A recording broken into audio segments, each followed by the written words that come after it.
విశిష్ట అతిథి మనందరి ఆడబిడ్డ గతంలో 2014లో ఆసిఫాబాద్ ఎమ్మెల్యేగా పనిచేసి తర్వాత కేవలం 180 ఓట్లతో ఓడిపోయినారు తను అక్క లక్ష్మక్క.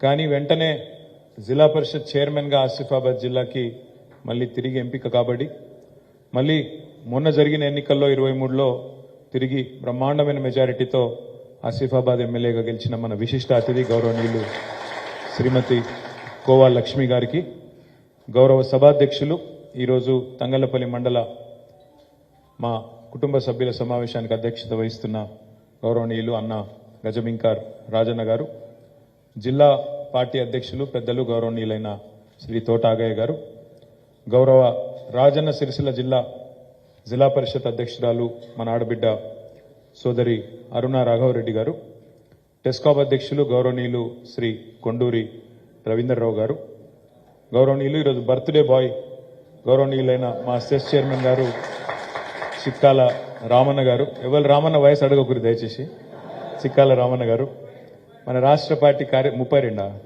రాష్ట్ర పార్టీ కార్యదర్శి గౌరవనీయులైన అధ్యక్షులు సోదరులు సీనియర్ నాయకులు అన్న బండి దేవదాస్ అన్న గారు, గౌరవనీయులు తమ్ముడు భాస్కర్ గౌడ్ గారు, మరో తమ్ముడు మిరాల భాస్కర్ యాదవ్ గారు, గౌరవనీయులు మరొక తమ్ముడు మదన్ గారు, గౌరవనీయులు మన సోదరులు మండల సర్పంచ్ల ఫోరం అధ్యక్షులు శ్రీ వేణుగోపాలరావు గారు, జిల్లా సర్పంచ్ల ఫోరం అధ్యక్షుడు తమ్ముడు మాటల మధు గారు, వేదిక పైన ఆశీనులైన తమ్ముళ్ళందరికీ, వేదిక ముందున్న నా కోసం ఈ ఎన్నికల్లో 5వసారి నన్ను ఎమ్మెల్యేగా గెలిపించే క్రమంలో నా కోసం మీరే అభ్యర్థులు అన్నంతగా మీదేసుకొని పనిచేసి నన్ను గెలిపించిన మీ అందరికీ పేరు పేరున నా తల వంచి శిరస్సు వంచి నమస్కారాలు, ధన్యవాదాలు తెలియజేస్తూ, తంగళ్లపల్లి మండలంలో మంచి గొప్ప పనితీరును కనబరిచి రామన్న అన్నాడు 18,000 ఓట్లు అనుకున్నాం, 13,000 వచ్చినాయని. అయినప్పటికీ కష్టపడి పనిచేసిన ప్రతి ఒక్క సోదరుడికి సోదరికి పేరు పేరున అందరికీ హృదయపూర్వకంగా నమస్కారాలు. మా పాత్రికేయ మిత్రులకు కూడా ప్రత్యేకంగా నమస్కారాలు. నిన్న భారత ప్రధానమంత్రి నరేంద్ర మోడీ గారు నిన్న మన తెలంగాణ రాష్ట్రానికి వచ్చినారు. ఆదిలాబాద్కి వచ్చిండు, ఆ తర్వాత మళ్ళీ ఈరోజు వెళ్ళిపోయినట్టున్నారు. ఒక దృశ్యం చూస్తే నిజంగా అర్థం కాలేదు. నా ప్రధానమంత్రి గారు వచ్చినప్పుడు ముఖ్యమంత్రి రేవంత్ రెడ్డి పోయి ఆయన రిసీవ్ చేసుకున్నాడు, సభలో పాల్గొన్నాడు, అక్కడి వరకు బాగానే ఉంది. మనం కూడా 2014 నుంచి 2021 వరకు మోడీ గారికి ఎంత గౌరవం ఇవ్వానో అంతకంటే ఎక్కువనే ఇచ్చినాం. మస్తుగా పోయినాం, మస్తుగా రిసీవ్ చేసుకున్నాం. మేము కూడా పోయి లైన్లు కట్టి నిలబడి ముఖ్యమంత్రి గారు ఆనాడు మంత్రులు తండోపతండాలుగా ఆయన పిలిస్తే మేము కూడా పోయినాం. 7 ఏళ్ల పాటు తండ్లాడినాం. కానీ నేను ఏమి అడుగుతాం, మొండి చేయి తప్ప ఏముండదు, అంత ఉతకేసే అని చెప్పి 21లో అర్థమైంది. అప్పటి నుంచి పోవుడు కూడా బంద్ చేసినాం. ఎందుకంటే ఈ పెద్ద మనిషి వస్తాడు, చేతులు ఉప్పుకుంటూ వస్తాడు, చేతులు ఉప్పుకుంటూ పోతాడు. అటు ఆంధ్రప్రదేశ్కి పోతే అమరావతి కొత్త రాజధాని కట్టుకుంటే అక్కడ తట్టెడు మట్టి లొట్టెడు నీళ్లు తెచ్చిండు తప్ప ఏమి ఇయ్యలే. మనకు కూడా 7 ఏళ్లలో ఏమి ఇయ్యలే. కాబట్టి నేను కలుసుడు దండుగా ఉతకేసి అని చెప్పి మనం పోవుడు బంద్ చేసినాం. సరే, ఈయన కొత్త మురిపం కాబట్టి నిన్న ఈయన పోయిండు, రేవంత్ రెడ్డి పోయిండు, రిసీవ్ చేసుకున్నాడు, సభలో కూడా కలిసి పాల్గొన్నాడు. అవన్నీ బాగానే ఉన్నాయి. కానీ బాధాకరమైన పరిస్థితి ఏంటంటే ఒక కొత్త రాష్ట్రంగా ఎంతో మంది ఆత్మ బలిదానాల తర్వాత, వీరోచిత పోరాటాల తర్వాత, రాజీనామాల తర్వాత ఢిల్లీ మెడలు వంచి సాధించుకున్న తెలంగాణను కేసీఆర్ గారి నాయకత్వంలో మనం గత 10 సంవత్సరాలుగా భారతదేశానికే ఒక ఆదర్శ రాష్ట్రంగా మార్చినాం. ఎన్నో రంగాలలో, 1-2 కాదు, ఎన్నో రంగాలలో భారతదేశమే తెలంగాణ ఆచరిస్తుంది, భారతదేశం అనుసరిస్తుంది అన్నట్టు what Telangana does today India does tomorrow అనే స్థాయికి గత 10 ఏళ్లలో మనం తీసుకొని పోయినాం. ఎక్కడ పోయినా మనం తెలంగాణ మోడల్ గురించి చర్చ. భారతదేశం అంతటా కూడా మంచినీళ్ళు ఇచ్చే పథకానికి స్ఫూర్తి హర్ ఘర్ జల్ అనే మోడీ గారి పథకానికి స్ఫూర్తి మన మిషన్ భగీరథ. భారతదేశం అంతటా అమృత్ సరోవర్ అనే ఒక పథకం పెట్టింది. ఏది మన చెరువులను బాగు చేసుకునే కార్యక్రమం. దానికి స్ఫూర్తి మన మిషన్ కాకతీయ. అదేవిధంగా భారతదేశం అంతా నగర 1 అనే ఒక కార్యక్రమం పెట్టిండ్రు. దానికి స్ఫూర్తి మన అర్బన్ లంగ్ స్పేసెస్ పేరిట మనం హరితహారం ద్వారా తీసుకున్న కార్యక్రమం.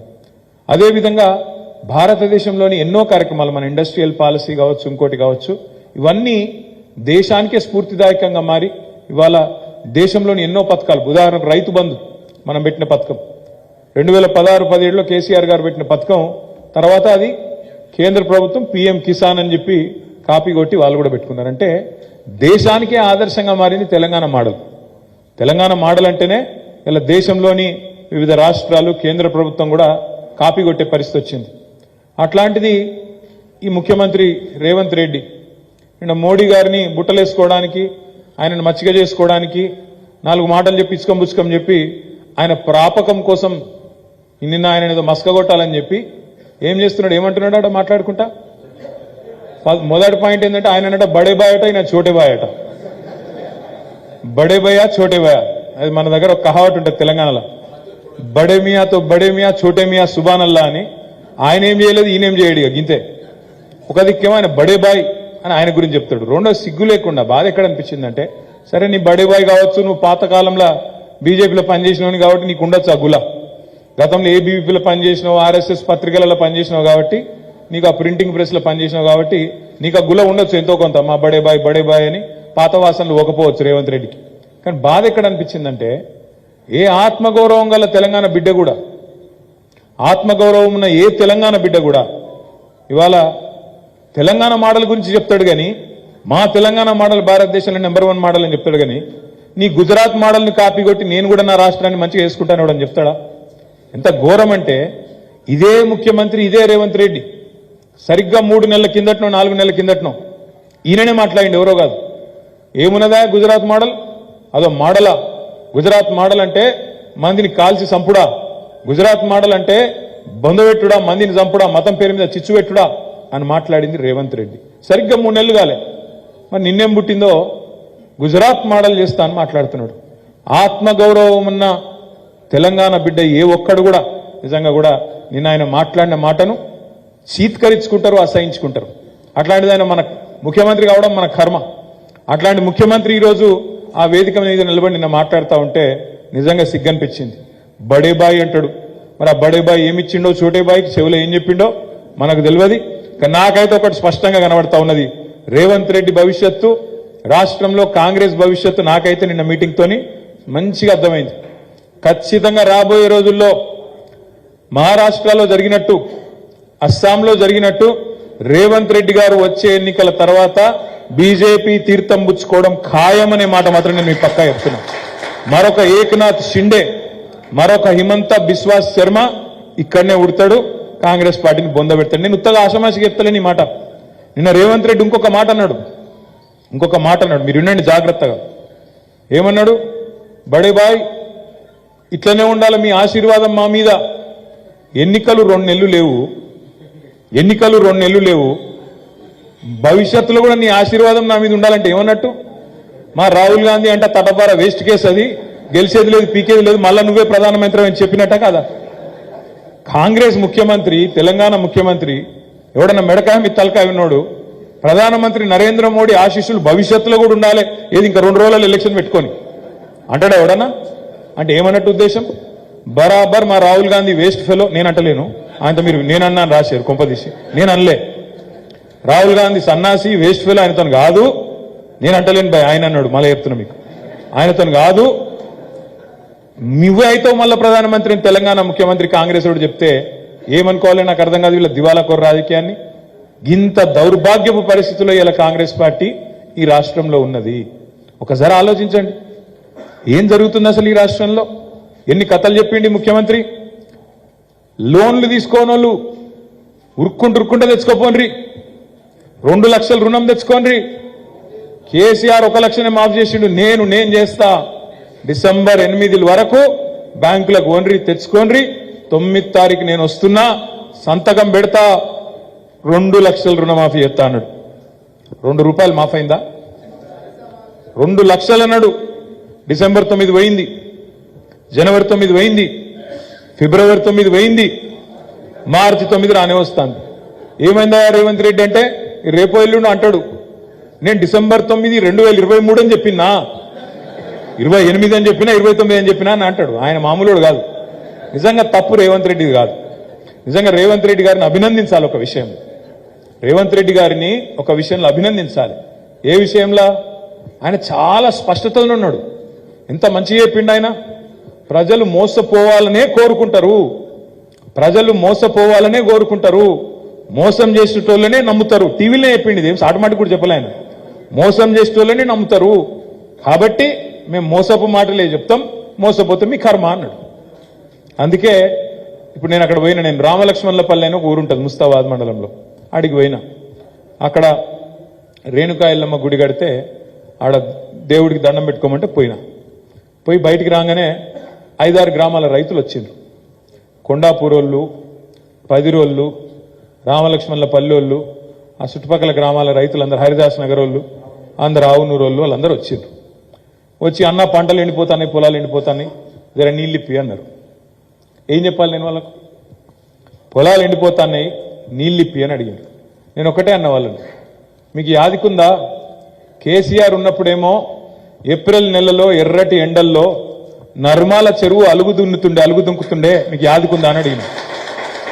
మరి ఇప్పుడెందుకు అయితలేదు, ఇప్పుడెందుకు దుంకుతలేవు చెరువులు అలుగులు అని అడిగిన. పాపం తెలియదు వాళ్ళకు.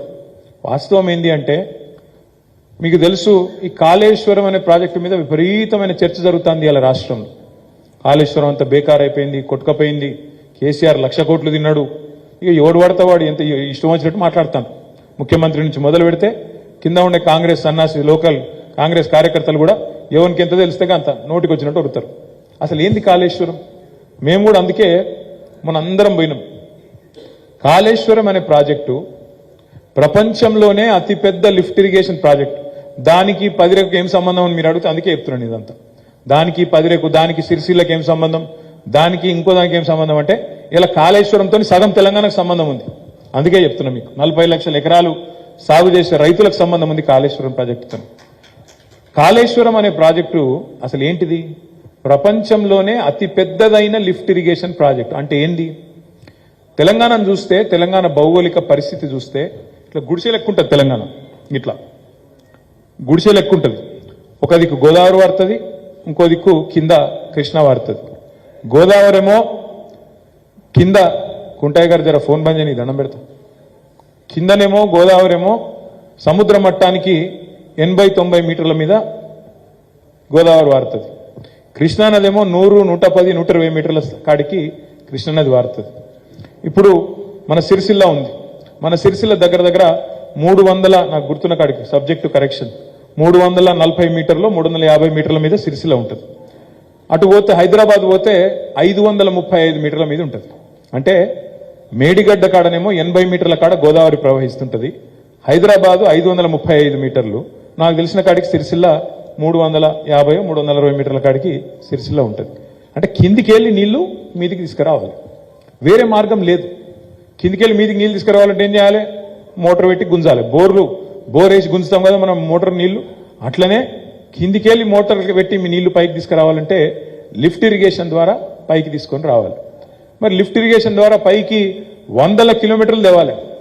అది కూడా తెచ్చేది ఒక బొట్టో 2 బొట్లు కాదు, ఒక బకెట్ కాదు, 2 బకెట్లు కాదు, ఒక చెరువునే లేపుకురావాలి. లేపుకొస్తేనే మనకు 1,00,000 ఎకరాలకు నీళ్లు వస్తాయి. అందుకే కాళేశ్వరం అనే ప్రాజెక్టు మేడిగడ్డ దగ్గర 80 మీటర్ల కాడ మొదలుపెట్టి ఒక్కొక్క స్టేజ్ ఎక్కించుకుంటా, ఒక్కొక్క కాడ నింపుకుంటా, చెరువులు నింపుకుంటా, కొత్త రిజర్వాయర్లు కట్టుకుంటా. అందులో భాగమే మన అన్నారము, సుందిల్ల, మేడిగడ్డ, ఎల్లంపల్లి, ఆడికెళ్ళి మిడ్మానేరు తర్వాత అన్నపూర్ణ మీద రంగనాయక సాగరు, ఆ మీద మనకు మల్లన్న సాగరు, ఆ మీద 618 మీటర్ల స్థాయిలో కొండపోచమ్మ సాగరు. ఇక